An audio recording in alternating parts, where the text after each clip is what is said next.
dahil hindi po palaging may pera po sa manok, napaka-importante na meron ka pong ibang alagang hayop kaya po ng pabo. Ngayong araw po ito, dahil sa pabo magkaka 5,000 po tayo, ipapalitsyon natin ito. So yung palitsyon po, o kumbaga package na litsyon, nasa 500 per kilo yung bigay po natin. At since demand yung pabo ngayon, tamang-tama po na yun yung presyo po natin. Ano na po yan? Libre na po, delivery po ng ating pabo. So nasa almost 12 kilos ata yung dalawa. Ganun na po easy ang pag aalaga sa pabo. Lalo na po na November na. Pag tungtong nito ng December, mas lalo pa itong mag-demand po sa atin. Kukulangin pa tayo nito kahit nandito tayo sa probinsya. Yung kagandahan sa pabo mga katambayan, ano lang, kahit damo-damo, wala na, maaari na pong lumaki.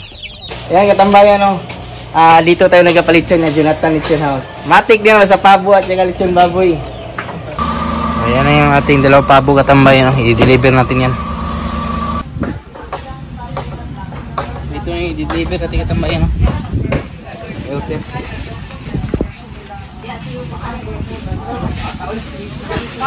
Dako lagi na. Itong baboy, dua maguna ka buo. Ano ko baboy? Iyahan ang kuan.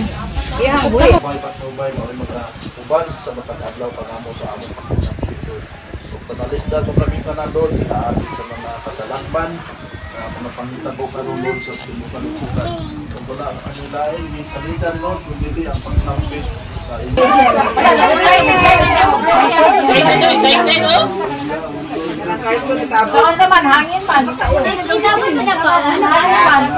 Daanan muna natin yung ating baboy dito katambayan. Tingnan natin. Ano po ba, no? Parking muna natin yung ating sasakyan dito. Doon na naman yung ating manukan sa unahan. Basta na kayong baboy natin dito.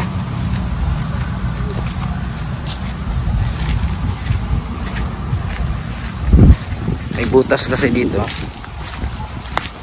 Dito natin dumaan kasi last time dito tayo dumaan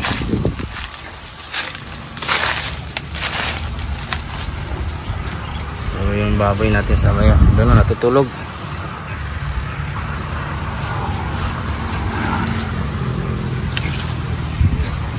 Pugon para sa ano to? Kupras. Ano, nakikita nyo ano?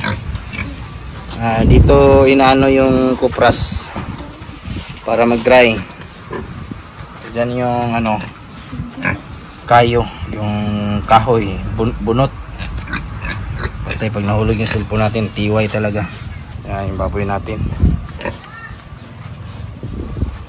So, yung baboy naman natin, yung papapakain natin dito nasa alas 6 hanggang alas 7.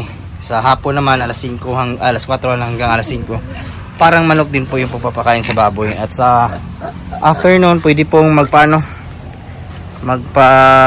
tawag nito magpa merienda. Pwede nga kahit mandidiagwa o kangkong. Tutulog yung buntis nating baboy katambayan. Relax naman dito, hindi masyadong mainit, malamig. May puno kasi ng niyog. Yan, baboy natin. Isang buwang buntis, magdadalawang buwan na. Tama natin yung ating ano, balik muna tayo sa manukan.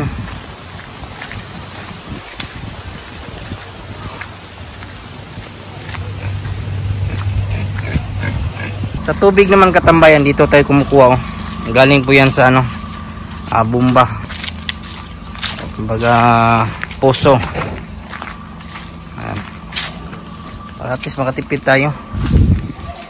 Baka nga sa sunodin ko, bibili din po tayo ng tawag nito kambing, pandagdag sa ating mga alaga, extra income po. Dito sa negosyong bukid mga katambayan, marami ka pong pwedeng gawin, lalo na po sa may mga area pwedeng mag-alaga ng pabo. Yun nga, pabo yung isa sa mga pinagkakitaan natin dito sa probinsya, maliban sa manok. At yung baboy na nakuha po natin, napakaganda na po yung panimula po sa ating munting farm dito. At sa lawak din po nating area dito sa Glan, Sarangani, Barangay Tango, maaari din po tayong mag-alaga dito ng kambing, nagdag. Hindi naman kailangan na maramihan yung ating sisimulan. Kahit dalawang babae, pwede na po yan. Sa lawak ng area, may mga madaming damo. Tamang-tama po yan. At isa nga sa mga ginawa natin talaga yung pagtatanim ng madiliagwa. Yan o. Para sa ganun, pagdating ng time na tumaas na po ito, meron tayong pang merienda sa ating mga alaga dito. Kung ubusan ng damo o malaya na, mapatay na yung damo dito. Lalo na po tag-init, tamang-tama yung madiliagwa. Basta masipag ka lang dito sa probinsya, hindi ka talaga magugutom. Kahit magtanim-tanim ka po ng mga gulay, talong, may pang-ulam ka na. Sa manok naman, pwede kang makakuha po ng itlog. At of course, yung ating pabo, pag may mga okasyon, wala ka pang handa, pang-lechon pabo na, gaya po natin ginawa. Yung package nga natin, kahapon na nabenta, ay nasa 5,000 yung dalawa. Kasali na po yung pang, pang-lechon. Malalaki din naman po yung ating mga pabo ngayon. Nga lang, isa nating pabo, hindi pa rin po nangingitlog. Baka yung iba natin na bago, yung pa lang, bayong-bayong o kumbaga papuntang RTL na po at saka ready to breed. Maaari na po yan ang pagkakitaan.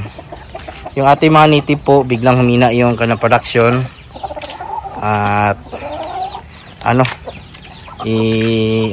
natin ito, i-vitamins natin ito. So susunod, baka lang po, nabigla kasi sa panahon, biglang umulan last week, 2 linggo talaga. Araw-araw, nakakapikto din po talaga. At yung mga sisiyo natin dito mga katambayan, check natin. Yan na nga. Kahit walang ilaw po, nilagay po natin dito.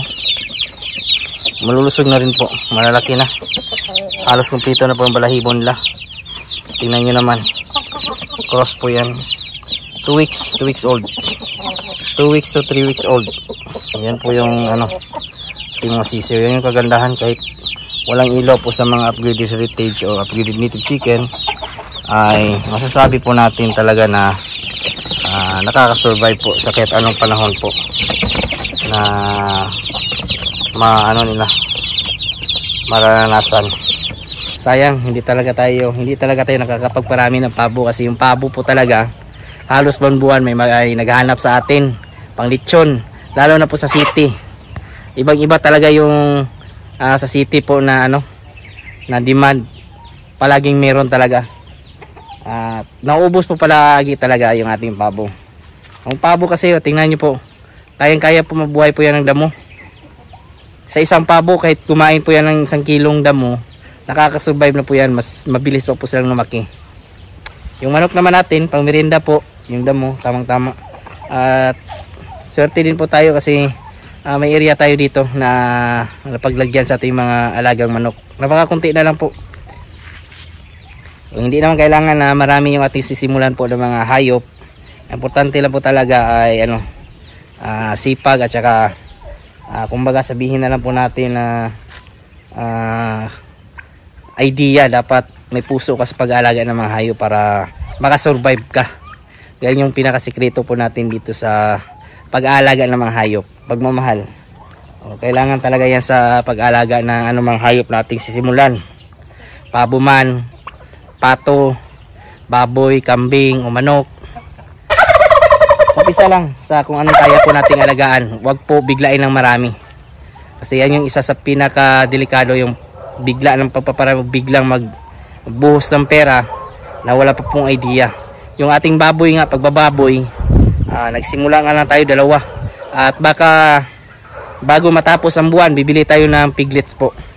Yan yung ating eksperimentuhan para malaman natin kung ano po yung ma-experience po natin sa pag-aalaga ng biik papuntang inahin.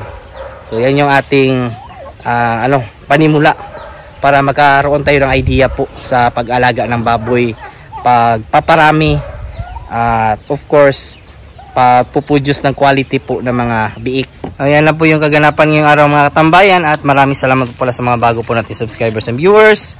Welcome po sa aking channel, at kung kayo lang po ay napadaan ngayon, sana po i-consider nyo po na i-follow, i-like, subscribe yung ating channel. Napakalaking tulong po yan Kung may mga katanungan naman po kayo, ilagay nyo lang po sa comment section at ating sasagutin. At huwag kalimutan i-click yung notification bell para sa mga susunod na videos. Bago muna tayo magpaalam, shoutout muna natin yung ating mga kaibigan dyan na si Alvin Lubigan, Aquarus from Gulf of Qatar. At sa mga nanood po dyan ngayon, shoutout po sa inyong lahat. Sa mga hindi ko naman po na shoutout, isa-shoutout ko lang kayo sa susunod. Maraming salamat. God bless. Ingat po kayo palagi. Bye-bye.